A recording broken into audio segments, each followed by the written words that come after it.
À l'institut, Antoine essaye de comprendre pourquoi les élèves du master sont toujours en grève.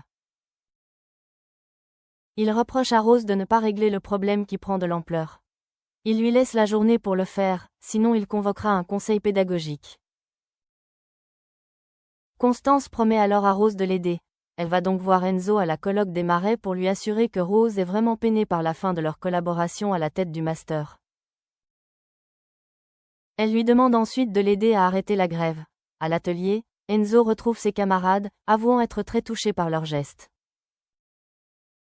Toutefois, il leur demande d'arrêter la grève pour éviter de mettre en l'air leur scolarité. Il conseille à Lionel de composer avec la présence de Ferdinand en le mettant à un poste où il n'aura pas besoin de lui parler. Pendant le service, tout se passe bien. Lionel a mis Ferdinand aux tâches de nettoyage et de vaisselle. Il discute avec Tom qui déclare qu'il n'est pas le premier fils à avoir intégré l'institut. Il cite notamment Bérénice, qui suscite beaucoup l'intérêt de Ferdinand. Après quoi, ce dernier retrouve Rose pour se plaindre d'être le larbin des élèves du master. Il la menace d'ébruiter son secret si elle ne se débrouille pas pour que Lionel accepte de le changer de poste au sein de la brigade. Plus tard, Ferdinand aborde Bérénice dans le parc, sous les yeux inquiets de Constance qui les observe de loin. Celle-ci donne rendez-vous à Ferdinand dans la serre pour lui interdire de s'approcher de sa sœur. Elle assure au jeune homme qu'elle va trouver un moyen de remédier à sa situation au sein du master.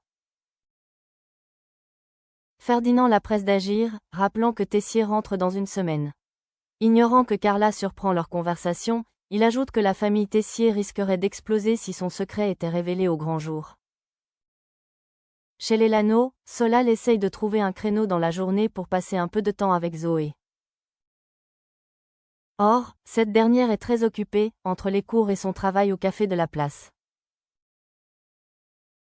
Au double, Solal avoue à Billy qu'il regrette de ne pas pouvoir passer autant de temps qu'il le souhaite avec sa petite amie.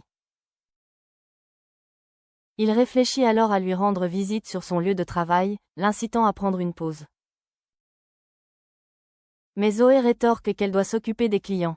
Plus tard, Solal revient à la fermeture et propose à Zoé de l'aider à nettoyer ce qui reste. La jeune fille se braque. Solal lui explique que cela lui manque de ne pas la voir. Zoé le conçoit, mais elle souligne que son boulot est très important pour elle d'un point de vue financier. Face à l'insistance de Solal pour passer la soirée ensemble, elle lui demande de quitter les lieux. Dans le parc, Matteo et Thelma font une mise en situation pour montrer à Sabri comment draguer une fille. Or, Thelma trouve que Matteo est trop beauf quand il joue les hétéros. Elle préfère reprendre seule le coaching en séduction de Sabri. Elle le retrouve un peu plus tard en cuisine et lui demande de la draguer. Malheureusement, Sabri ne sait pas comment s'y prendre. Thelma décide de lui montrer comment faire, en le complimentant sur son regard et sa sensibilité. Véritablement séduit, Sabri s'approche pour l'embrasser. Quand Thelma recule, le jeune homme se sent très mal à l'aise.